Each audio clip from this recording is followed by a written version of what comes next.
प्रिय विद्यार्थियों, आज हम इस लेक्चर में महात्मा गांधी के सामाजिक व्यवस्था के चिंतन के क्रम में उनके द्वारा छुआछूत के निवारण के बारे में क्या विचार प्रस्तुत किए गए उनको जानने का प्रयास करेंगे।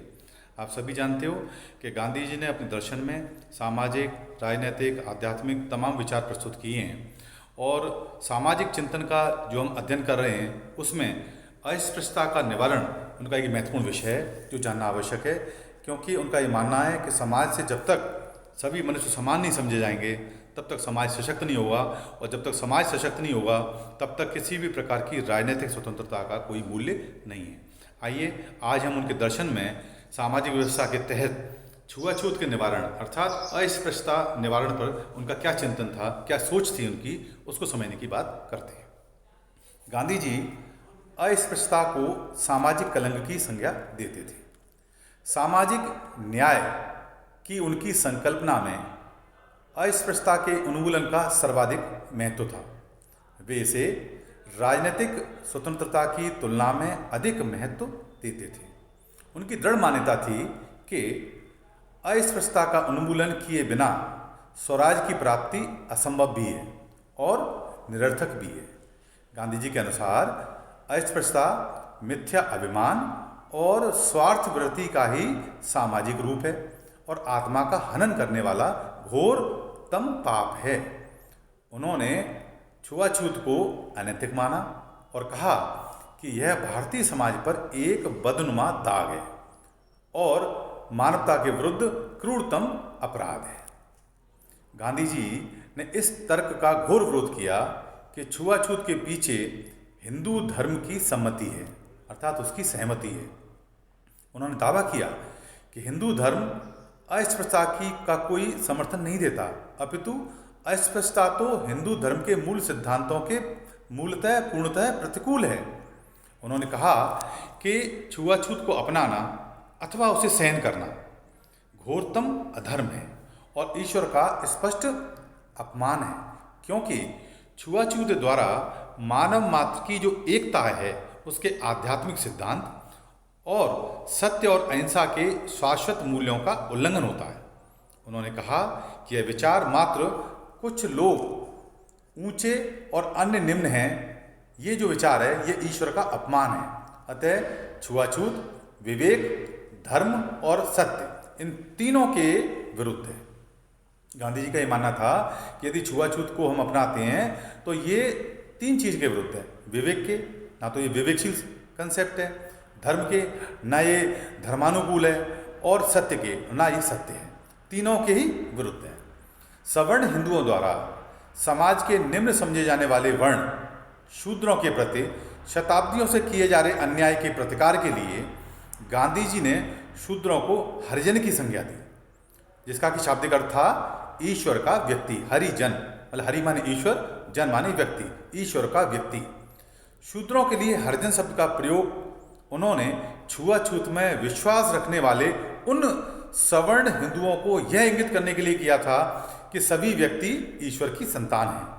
अतः सवर्ण हिंदुओं ने शूद्रों के प्रति अब तक छुआछूत के रूप में अन्याय करके वास्तव में ईश्वर की सत्ता को चुनौती दी है। उन्होंने ऐसे सवर्णों को जो छुआछूत को धर्म का अंग मानते हैं दुर्जन की संज्ञा दी, क्योंकि वे इस अन्याय के भागी होने के कारण ईश्वर के विरुद्ध किए गए पाप को अपराधी मानते थे। उन्होंने कहा, अछूत मेरे मत में हमारी तुलना में वास्तव में हरिजन या ईश्वर का व्यक्ति है। हम दुर्जन हैं क्योंकि अब तक उस अछूत ने अपने हाथ हमारे मल और गंदगी को उठाकर मैले किए हैं ताकि हम आराम और सफाई से रह सकें। वहीं हमने उनके प्रति कृतज्ञ होने के बजाय उनका दमन, उनका शोषण करने में गर्व अनुभव किया है। आज इन अछूत समझे जाने वाले लोगों के जीवन पद्धति में जो कमियां या जो दोष हैं उनके लिए पूरी तरह से हम उत्तरदायी हैं। हम स्वयं भी अब भी हरिजन हो सकते हैं, किंतु यह तभी संभव है जब हम हृदय से उनके प्रति किए गए अन्याय के लिए प्रायश्चित करें। छुआछूत निवारण को गांधी जी सर्वाधिक सार्थक समाज सुधार मानते थे। उनके अनुसार छुआछूत निवारण का संकल्प सवर्णों द्वारा हरिजन के प्रति की गई कोई कृपा नहीं, पर वास्तव में ये सदा के लिए प्रायश्चित और शुद्धि का यज्ञ है। सवर्णों द्वारा हरिजन के लिए हिंदू मंदिरों के द्वार खोल देना, उन्हें सामाजिक आयोजनों और उत्सवों में समान रूप से सम्मिलित होने देना, कुओं और अन्य सुविधाओं का उपयोग करने का समान अवसर प्रदान करना आदि अनेक उदाहरण ले सकते हैं अपन। उनको गांधी जी ने छुआछूत निवारण के कार्यक्रम में सम्मिलित किया था। अर्थात गांधी जी ने उस समय छुआछूत निवारण के लिए अनेक इस प्रकार के कार्यक्रम संचालित किए कि जिससे कि सवर्णों के मन में इन अछूत तथाकथित जो अछूत जो शूद्र वर्ग था उसके प्रति जो हीन और घृणा का जो भाव था वो समाप्त हो सके और उनके हृदय से वो चीज़ निकल सके। गांधी जी ने स्पष्ट किया कि छुआछूत को केवल बाहरी आचरण से समाप्त कर देना ही पर्याप्त नहीं है, अपितु उसे हृदय से निकालना होगा। उनके मत में छुआछूत निवारण तभी वास्तविक माना जा सकेगा जब व्यक्तियों के मन में ऊंच और नीच के सभी भेद और जन्म के आधार पर किसी को श्रेष्ठ और किसी को हीन समझे जाने का भाव जड़ से निकल जाए।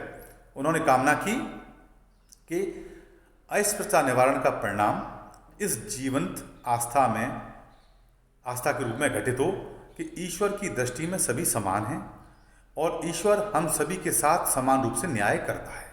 ये मेन सिद्धांत था छुआछूत को खत्म करने के लिए और हृदय से निकालने के लिए। इस भाव को कहते हैं कि हम इस बात को मानें कि सभी ईश्वर के समान हैं, दृष्टि में समान हैं और ईश्वर हम सभी के साथ समान रूप से न्याय करता है। इसको आत्मसात करने की बात गांधी जी ने इस पर बल दिया। गांधी जी ने यह स्पष्ट किया कि छुआछूत निवारण का कार्य केवल कानून निर्माण या राजकीय हस्तक्षेप से पूरा नहीं होगा। इसके लिए व्यापक सामाजिक जागृति और लोगों के हृदय में परिवर्तन करने की आवश्यकता होगी। एक सोशल अवेयरनेस लानी होगी। जब तक समाज इस कंसेप्ट को, इस विचारधारा को आत्मसात नहीं करेगा हृदय से, तब तक केवल दंड के आधार पर या कानून के निर्माण के आधार पर हम इसको समूल नष्ट नहीं कर पाएंगे। उन्होंने कहा कि केवल कानून के दबाव या दंड के वजह से छुआछूत पद्धति या अस्पृश्यता पद्धति को छोड़ देना वास्तविक अस्पृश्यता का निवारण नहीं माना जाएगा, क्योंकि ऐसी स्थिति में लोगों के मन में तो अस्पृश्यता अर्थात ऊंच नीच का भाव बना ही रहेगा। उन्होंने विश्वास व्यक्त किया कि अस्पृश्यता निवारण के कार्य में कानूनी प्रावधान और हृदय परिवर्तन दोनों का उपयोग सार्थक होगा।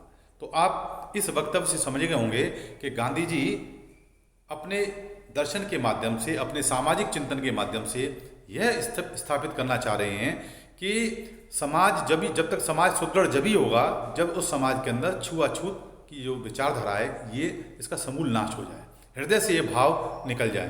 क्योंकि केवल राजनीतिक स्वतंत्रता प्राप्त कर लेना ही पर्याप्त नहीं है, क्योंकि राजनीतिक स्वतंत्रता जब तक स्थायी नहीं होगी, अर्थात वो राष्ट्र या वो समाज जब तक सुखी नहीं हो सकता, संपन्न नहीं हो सकता, जब तक कि उस समाज में रहने वाले लोगों के मध्य ऊंच नीच का भाव ना हो, जब तक उनके मध्य प्रेम, साहचर्य और एक दूसरे के प्रति सहानुभूति, करुणा और प्रेम ये सारे भाव नहीं होंगे, जब तक ये विभेदकारी भाव समाप्त नहीं होगा छुआछूत का। क्योंकि आफ्टर ऑल सभी मनुष्य उसी ईश्वर की संतान है, अर्थात उस ईश्वर की दृष्टि में सभी व्यक्ति समान हैं। तो इस समानता में जब ईश्वर ने सबको समान पैदा किया है तो असमानता कहाँ से उत्पन्न हुई? इस समाज से उत्पन्न हुई। तो इस समाज को ये समाप्त करना होगा, अर्थात समाज जब तक अपने भाव में, अपने आंतरिक हृदय में जब तक इस भाव को आत्मसात नहीं करेगा कि सभी ईश्वर की संतान हैं, सभी समान हैं, जब तक समाज में ये ऊंच नीच का, ये छुआछूत का भाव समाप्त नहीं होगा, तब तक वो समाज सशक्त नहीं हो सकता और तब तक किसी भी प्रकार की राजनीतिक स्वतंत्रता का कोई मूल्य नहीं है। आशा है ये विषय आपको स्पष्ट हुआ होगा। धन्यवाद।